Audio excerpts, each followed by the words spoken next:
আক্রমণ হতে পারে বিপজ্জনক এরিয়াতে, কিন্তু ভুল। থ্রু পাস দেওয়ার চেষ্টা ছিল, কিন্তু আন্তঃ কলেজ ফুটবল টুর্নামেন্ট 2025 বিভাগীয় পর্যায়ের আজকে সেমিফাইনাল, প্রথম সেমিফাইনাল।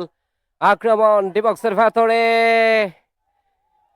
ভেতরে একটা দুইটা গোল কিন্তু হয়ে গেছে, তবে এখন পর্যন্ত গোল করতে পারেনি। ডিবক্সের ভেতরে গোল হতে পারে, এবং যে শটটা নিলেন পরে রয়েছেন স্বাধীন ডান প্রান্ত দিয়ে। ময়মনসিংহ মহাবিদ্যালয়ের আক্রমণ ডিবক্সের ভেতরে, গোলের সম্ভাবনা কাটবে কর্নার, এবং চমৎকার ভাবে দারুণ দারুণ দারুণ একেবারে ফাইনাল ম্যাচ অনুষ্ঠিত হবে। প্রধান অতিথি হিসেবে উপস্থিত থাকবেন জনাব ফারাজ শামী, এনডিসি বিভাগীয় কমিশনার ময়মনসিংহ। ডান প্রান্ত দিয়ে ডিবক্সের ভেতরে, এবং আবারও গোল। চমৎকার ভাবে আরো একটা গোল হয়ে গেল ময়মনসিংহ মহাবিদ্যালয়। সাগর সরকার সেখান থেকে স্বাধীন, প্রথম গোলদাতা সরাসরি গোল বারে কিক নিয়েছেন, এবং গোল গোল।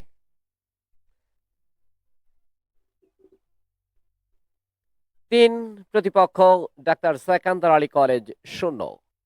ময়মনসিংহ বিভাগীয় পর্যায়ে মাঠের বাইরে খুব কাছাকাছি জায়গা থেকে শটটা নিয়েছিলেন, ডিবক্সের ঠিক সামনে থেকে, টপ দিয়ে থেকে। তবে এই সমস্ত জায়গা থেকে কিন্তু বল পেয়ে গেলেন সাগর সরকার। ডান প্রান্ত দিয়ে আরো একটা আক্রমণে যাওয়ার চেষ্টা, এবং গোল।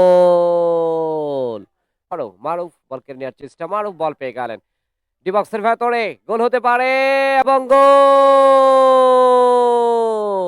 চমৎকার ভাবে 5-0 গোলের ব্যবধান এগিয়ে গেল।